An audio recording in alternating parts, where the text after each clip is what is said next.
अस्सलाम वालेकुम रहमतुल्लाह। हमें बुरे ख्वाब क्यों आते हैं और इनसे कैसे बचा जा सकता है, ये अक्सर लोगों का सवाल रहता है। देखिए, बुरे ख्वाबों की मुख्तलिफ वजूहात होती है। बसा औकात बुरे ख्वाब जो होते हैं वो शैतानी असर की वजह से होते हैं। बसा औकात बुरे ख्वाब जो हैं वो वैसे ही कुछ मामलात की वजह से होते हैं, वो मेडिकली प्रॉब्लम्स की वजह से होते हैं, वो जो है वो हमारे मेंटली स्ट्रेस की वजह से होते हैं, स्टमिक एसिडिटी की वजह से होते हैं, मुख्तलिफ वजूहात हो सकती हैं। तो एक जो ताबीर करने वाला होता है उसने सारे पॉइंट्स को मद्देनजर रखते हुए फिर इस पर जाना होता है कि इसका क्या इशू हो सकता है।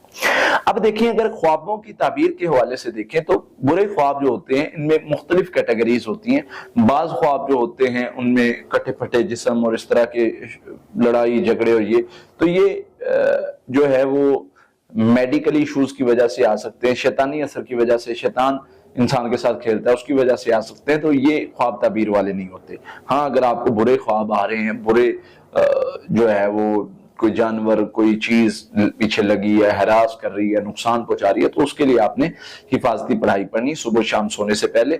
सूरह फातिहा, आयतुल कुर्सी, सूरह बकरा की आखिरी 2 आयत, आखिरी 3 कुल, और इसके साथ एक दुआ जो नबी सल्लल्लाहु अलैहि वसल्लम से किसी सहाबी ने पूछा कि अल्लाह के नबी सल्लल्लाहु अलैहि वसल्लम, मुझे बुरे ख्वाब आते हैं, मैं डर जाता हूँ, मुझे वहशत होती है ख्वाब में, मैं इतना खौफजदा हो जाता हूँ।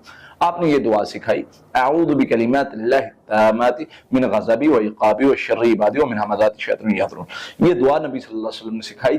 जो बंदा ये पढ़ लेता है 7 मरतबा रात को सोने से पहले, उस बंदे को ये ख्वाबों का मसला हल हो जाता है। हाँ, अगर बुरे ख्वाब आते हैं उसका असर जाहिर करें ताकि कोई शर आप तक ना पहुंच सके।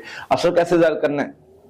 असर जाहिर करने का बेसिक तरीका यही है कि आपने जब यानी ख्वाब, जब आप इस तरह देखते हैं कुछ भी, मतलब इस तरह आपको ख्वाब आता है, तो उसके लिए आपने औज़ु बिल्लाहि मिन शर्रि शैतानि व शर्रिहा पढ़ के लेफ्ट साइड पर फूंक देना है। इंशाअल्लाह वो ख्वाब का असर ज़ाहिर हो जाएगा। और सदका कर दे, बेहतर है। 2 रकते पढ़ के अल्लाह से दुआ मांग के शर खत्म करें तो बेहतर है। इंशाअल्लाह यह करने से कोई बुरा ख्वाब, उसका असर नहीं आप तक पहुंच सकता और आप अल्लाह की रहमत से बुरे ख्वाबों के शर से महफूज हो जाएंगे।